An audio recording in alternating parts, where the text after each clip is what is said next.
Alright, so this case report is about Starbucks and basically how it grew so fast and is so profitable.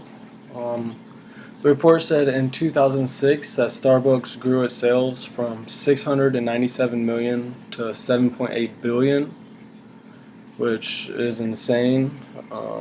Millions to billions. In that same year, Starbucks was getting 25.5% return on invested capital, which is really good. Especially because in the last case report on the pharmaceutical industry, they were averaging around 16.45, which is also pretty good, but nowhere near what Starbucks is getting. In the 30 years, Starbucks grew from one store to over 12,000 stores, which is a lot in 30 years. 3,000 of which are outside of the United States. The report goes on to talk about how Howard Schultz was the one able to do this. He decided to make a place where people can go and hang out and relax. They said he created an experience. He focused on customer service and keeping their employees happy. Starbucks actually provides its employees with health benefits and stocks options, which I thought was nice and something I wouldn't expect from a coffee place. The report goes on to talk about how the amount of repeat customers they have. They said on average, customer goes to one of their stores 20 times a month, and I definitely believe it. I love coffee. I would do it if I could afford it. It goes on to talk about how strategic Starbucks is when it comes to location and owning their own stores.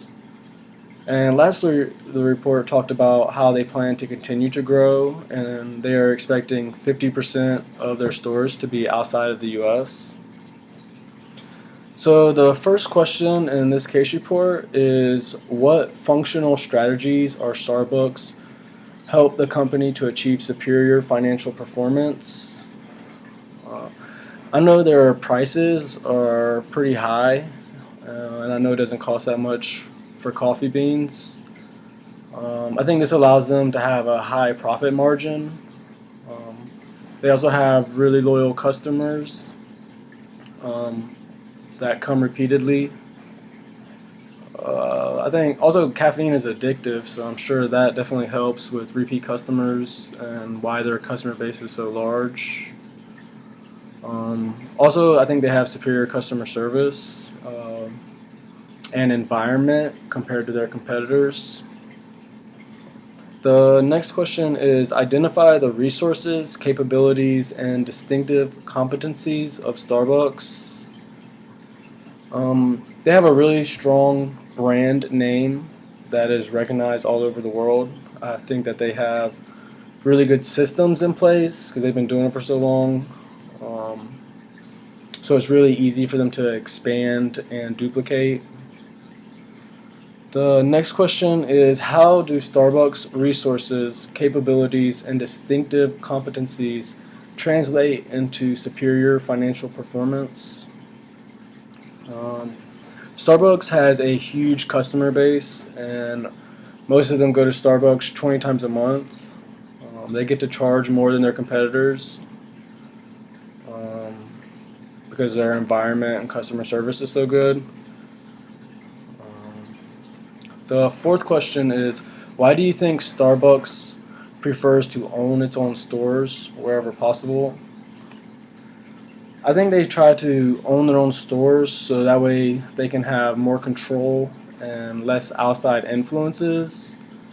They do not have to worry about a lease or following any type of lease or being evicted, landlords.